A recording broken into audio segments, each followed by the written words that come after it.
Kedaulatan Malaysia, cabaran, punca dan penyelesaian bagi isu pemerdagangan manusia. Definisi: pemerdagangan manusia adalah segala perbuatan yang melibatkan pemerolehan atau pengakalan tenaga kerja dan perkhidmatan seseorang melalui paksaan, dan termasuklah perbuatan merekrut, mengangkut, memindahkan, melindungi, menyediakan atau menerima seseorang bagi maksud pemerdagangan orang. Antara bentuk-bentuk pemerdagangan manusia ialah: yang pertama, buruh terikat. Mangsa yang diseludup secara haram dipaksa melakukan kerja yang melampaui keupayaan mereka. Jika mangsa menolak, mereka akan diugut, didera dan tidak dibayar gaji. Yang kedua, pemindahan organ. Mangsa kebanyakan diperoleh daripada negara yang miskin dan mundur. Berdasarkan kajian WHO, 10% daripada 70,000 buah pinggang yang dipindahkan setahun mungkin berasal daripada pasaran gelap. Yang ketiga, eksploitasi seks.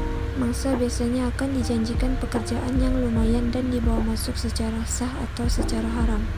Mangsa ditipu untuk dijadikan pelacur. Mangsa juga banyak yang terlibat dengan penyalahgunaan dada.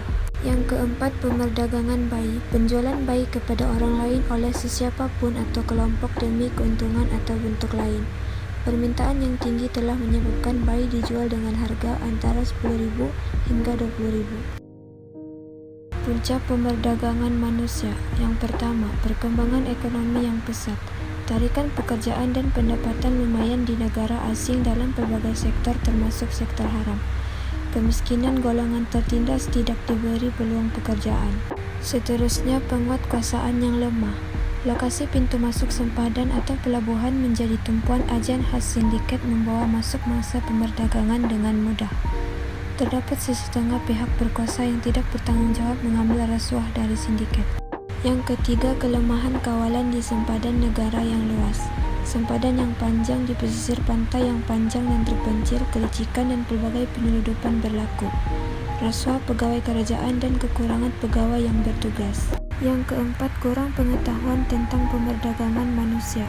Mangsa pemerdagangan manusia mudah ditipu oleh sindiket kerana mereka kurang tahu mengenai sindiket pemerdagangan manusia ini. Pesan pemerdagangan manusia: mencemarkan imej negara di mata dunia, menunjukkan negara lemah dalam mentadbir dan menguatkuasakan undang-undang negara. Negara juga dianggap sebagai sarang jenayah. Seterusnya, peningkatan masalah sosial. Masalah sosial bertambah merebak dalam masyarakat seperti berpeleseran, pelacuran, minum arak dan sebagainya. Penularan penyakit berjangkit seperti TB, penyakit kelamin, hepatitis dan sebagainya dalam kalangan masyarakat. Selain itu, mengancam keselamatan dan keamanan negara.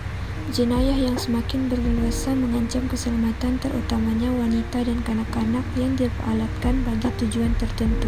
Sindiket atau mereka yang terlibat juga melakukan jenayah bagi memperoleh kekayaan. Kesan lain, hubungan diplomatik antara negara terjejas. Pemerdagangan manusia akan menyebabkan kerjasama baik antara negara akan terjejas. Isu-isu seperti penderaan pembantu rumah akan menimbulkan rasa tidak puas hati antara negara yang terlibat. Langkah mengatasi isu ini ialah mengawal pintu masuk sempadan dengan teliti, kawalan kemasukan pelancong asing untuk menutup peluang penyeludupan manusia berlaku, kawalan menggunakan akta imigresen untuk mengesan kemasukan secara haram. Seterusnya, peranan media massa.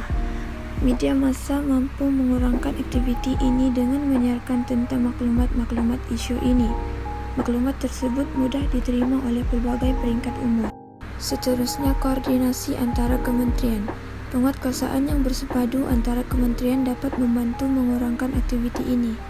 Koordinasi antara kementerian pelancong dan dalam negeri bagi membersihkan imej negara. Akhir sekali, melalui kempen kesedaran. Memberi kesedaran kepada orang ramai tentang jenayah pemerdagangan ini serta kesannya. Menggalakkan masyarakat memainkan peranan bersama membantras jenayah ini. Kesimpulannya, isu pemerdagangan manusia ini adalah isu yang serius yang patut dipertanggungjawabkan kepada semua pihak. Sebagai rakyat Malaysia yang mengamalkan perpaduan kaum, kita hendaklah berganding bahu bagi memerangi isu ini. Kerajaan hendaklah memperkasakan dan memperincikan lagi masalah ini agar tidak berlanjutan.